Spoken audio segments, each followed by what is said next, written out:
आप सभी को दीपावली की ढेरों शुभकामनाएं। आज की इस वीडियो में हम सभी जानेंगे कि धन पोटली यानी कि लक्ष्मी पोटली कैसे बनाई जाती है और पिछले साल की जो पोटली हमने धन पोटली बनाकर रखी थी उसके सामानों का हमें क्या करना है। तो देखिए, पिछले साल की जो मैंने धन लक्ष्मी पोटली बनाई थी, सबसे पहले तो हम उसे देख लेते हैं। तो दिवाली के दिन सुबह के समय में ही आप इस पोटली को खोल लीजिएगा और खोलने के बाद में इसके अंदर जो सारा सामान हमने रखा था, तो देखिए सबसे पहले तो इसमें जो पैसे हमने रखे थे, जो दक्षिणा हमने चढ़ाई थी पिछले साल, वो हमने रखी हुई है और इसके अंदर चांदी का एक सिक्का रखा हुआ है। जितनी भी चीजें हैं उन सभी सामग्री को हम बाहर निकाल कर रख देंगे।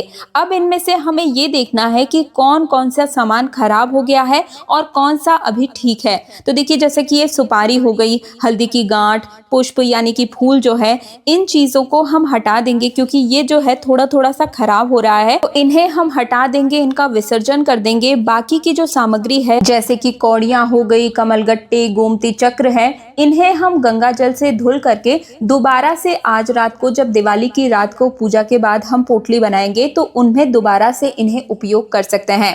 इसी के साथ इसमें हमने कुछ दक्षिणा भी रखी थी, पिछले साल की पूजा की हुई, तो इस दक्षिणा को आप अपने उपयोग में ले सकते हैं और इस साल जो दक्षिणा हम चढ़ाएंगे उससे हम पोटली बनाएंगे। और चांदी का जो सिक्का है उसे भी आप हटाकर एक साइड रख दीजिएगा। और लाल रंग की जो पोटली आपने ली थी, देखिए मैंने इस तरीके से पिछले साल कपड़े में बनाई हुई थी, तो इस कपड़े को आप चाहे तो धो करके फिर से उपयोग में ले सकते हैं या आप चाहे तो नया कपड़ा भी ले सकते हैं। तो ये जो कपड़ा है इसे हम धुल लेंगे। तो इस प्रकार से पिछले साल की पोटली को हम कुछ सामानों को दोबारा से उपयोग में ले सकते हैं और कुछ सामानों को हमें विसर्जित कर देना है, या फिर आप चाहे तो अपने गमले या क्यारी वगैरह में इन्हें डाल सकते हैं। जैसे कि हल्दी की गांठ हो गई, सुपारी इत्यादि है, पुष्प इत्यादि है, तो इन्हें आप अपने गमले वगैरह में डाल दीजिएगा। और अब जान लेते हैं कि आज के दिन यानी कि दीपावली के दिन लक्ष्मी पूजा के बाद में हमें धन पोटली किस प्रकार से बनानी होती है, क्योंकि धन लक्ष्मी पोटली को बनाना बेहद शुभ माना जाता है और ऐसा कहा जाता है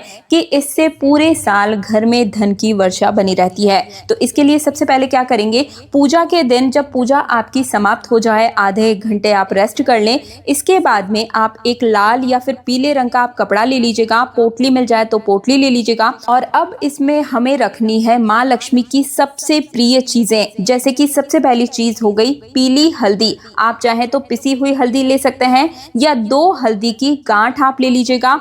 5 गोमती चक्र ले लीजिएगा। गोमती चक्र जो है वो माँ लक्ष्मी और भगवान विष्णु दोनों को ही अति प्रिय है, तो 5 की संख्या में हम ले रहे हैं। आप इससे कम या ज्यादा भी कर सकते हैं, 2 भी ले सकते हैं, 5 भी ले सकते हैं, 7, 11 भी ले सकते हैं।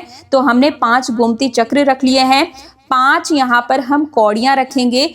कौड़ियों को माँ लक्ष्मी की बहन के रूप में जाना जाता है, क्योंकि जब समुद्र मंथन हुआ था तो कहा जाता है कि माँ लक्ष्मी और कौड़ियां दोनों ही उत्पन्न हुई थी, इस नाते कौड़ियां माँ लक्ष्मी की बहन हुई। तो यहाँ पर हमने 5 कौड़ियां रख ली है। साथ ही में 5 हम कमल गट्टे भी रख लेंगे। कमल गट्टों का संबंध धन, सौभाग्य और लक्ष्मी प्राप्ति से जुड़ा हुआ है और ये माँ लक्ष्मी को बेहद प्रिय है, इसलिए 5 की संख्या में हम कमल गट्टे रख लेंगे। इसी के साथ में 5 हम सुपारी रखेंगे। सुपारी हर पूजा में यूज होती है, तो सुपारी आप जरूर रख लीजिएगा।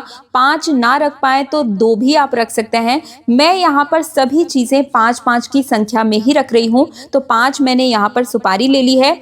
अब इसी के साथ में 5 जो पूजा में हमने अक्षत समर्पित किए थे माता रानी को, लक्ष्मी मैया को, वो 5 अक्षत भी हम इस पोटली के अंदर गिन के डाल लेंगे। ध्यान रहे कि जो अक्षत हम पूजा में प्रयोग करें वो बिल्कुल भी टूटे हुए नहीं होने चाहिए। अब इसी के साथ में 5 हमने ली है इलायची और 5 ही हमने ले ली है लौंग। ये भी 5-5 की संख्या में ही लीजिएगा। ये जो इलायची और लौंग है ये भी माता रानी को बहुत प्रिय है, तो इन्हें भी हम रख लेंगे। अब बात आती है चांदी के सिक्के की। तो देखिए, आप चाहे तो पिछले साल के चांदी के सिक्के को भी रख सकते हैं, और अगर आपने नया चांदी का सिक्का लिया है तो आप उस चांदी के सिक्के को नए वाले को रख दीजिए, पुराने वाले को अपने यूज के लिए बाहर निकाल दीजिए। और अगर आपके पास चांदी का सिक्का है ही नहीं तो ऐसे में आप 1 रुपए का सिक्का भी इसके अंदर रख सकते हैं। तो ये हमने रख लिया।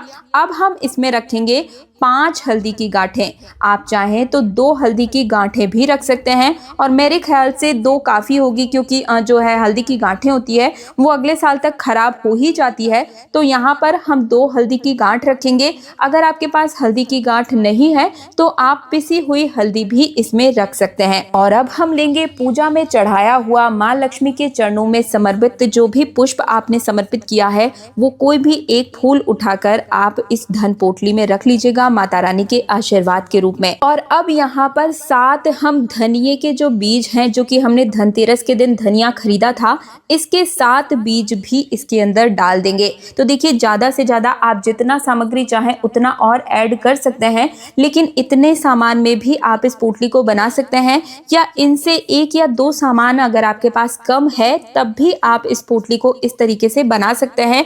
कम या ज्यादा सामान आप ले सकते हैं, लेकिन ध्यान रहे कि कम से कम कौड़ियाँ, कमलगट्टे और ये गोमती चक्र हो गया, सुपारी हो गई। अगर चांदी का सिक्का नहीं है तो 1 रुपए का सिक्का रख के भी आप इस पोटली को जरूर बनाकर रखिए। बहुत ही अच्छा उपाय है। माँ लक्ष्मी की कृपा हमेशा आपकी तिजोरी में बनी रहेगी इस पोटली को रखने के बाद में। तो देखिए, ये संपूर्ण सामग्री हमने रख दी है और अब इस पोटली को हम बनाएंगे, यानी कि बंद करेंगे। अगर आपने कपड़ा लिया हुआ है तब आप इसे मौली धागे से बांधेंगे। इस प्रकार से हम पोटली को तैयार करेंगे और पोटली को बांधते समय आपको एक मंत्र बोलना है, ओम श्रीम श्रीये नमः। इस मंत्र को बोल दीजिए, या फिर आप चाहें तो ओम ह्रीम श्रीम क्लीम महालक्ष्मी नमः, इस मंत्र को बोलकर हम इस प्रकार से इसका पोटली जो है बनाकर तैयार कर लेंगे। और फिर इस पोटली को लक्ष्मी माता के चरणों में समर्पित करने के बाद में दोनों हाथ जोड़कर माता लक्ष्मी से आपको प्रार्थना करनी है कि हे माँ लक्ष्मी, आप भगवान विष्णु सहित गणेश जी रिद्धि सिद्धि सहित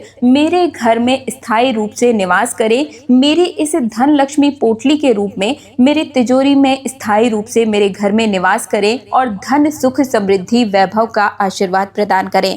इस प्रकार से बोलते हुए इस पोटली को आपको ले जाकर अपने पैसे रुपए रखने वाला जो स्थान है, अगर तिजोरी है तो तिजोरी के अंदर रख लीजिए। जहां भी आप अपने पैसे रुपए रखते हैं वहां पर रखिए। निश्चित रूप से आपके घर में धन का स्थायी रूप से निवास हो जाएगा। नकारात्मक ऊर्जा, दरिद्रता दूर भागेगी। व्यापार और नौकरी में तरक्की और स्थिरता आएगी। लक्ष्मी जी की कृपा बनी रहेगी और खर्चों पर भी इससे नियंत्रण होता है। दोस्तों, अगर इस पोटली को बनाते समय आपसे कोई भी गलती ना हो, इसके लिए आप चाहें तो मेरे इस वीडियो को सेव कर लीजिए, या जिस समय आप धन पोटली बनाने जाएं मेरे चैनल में जाकर इस वीडियो को प्ले करके देख लीजिएगा। कहीं कोई गलती ना हो। मंत्रों का उच्चारण आपको सही तरीके से कर लेना है। बहुत आसान सा है। मंत्र ना भी बोल पाए तो भी आप हाथ जोड़कर इस पोटली को बनाकर तैयार करके अपने पैसे रुपए के स्थान पर रख लीजिएगा। आपके घर में सदैव स्थायी रूप से धन निश्चित रूप से बना रहेगा। कुबेर देवता आपके घर में वास करेंगे। इस प्रकार से हम इस पोटली को बनाकर तैयार कर लेंगे। पिछले साल की पोटली का आपका क्या एक्सपीरियंस रहा, मेरी वीडियो आपको कैसी लगी, मुझे कमेंट सेक्शन में जरूर ही बताइएगा। और दीपावली से जुड़ी हुई संपूर्ण जानकारियां, पूजा मुहूर्त, उपाय, पूजा विधि और दीपावली का पूजा का विसर्जन यानी कि चौकी कब उठाएं, संपूर्ण जानकारी मैंने अपने चैनल पर डाल दी है। तो एक बार मेरे चैनल में विजिट करके संपूर्ण जानकारियां जरूर ही जान लीजिएगा। आज्ञा चाहूंगी आप सभी को तीज त्योहार और धर्म चैनल की तरफ से दीपावली की हार्दिक शुभकामनाएं। चैनल को सब्सक्राइब जरूर ही कर लीजिएगा। आज्ञा चाहूंगी। हैप्पी दिवाली।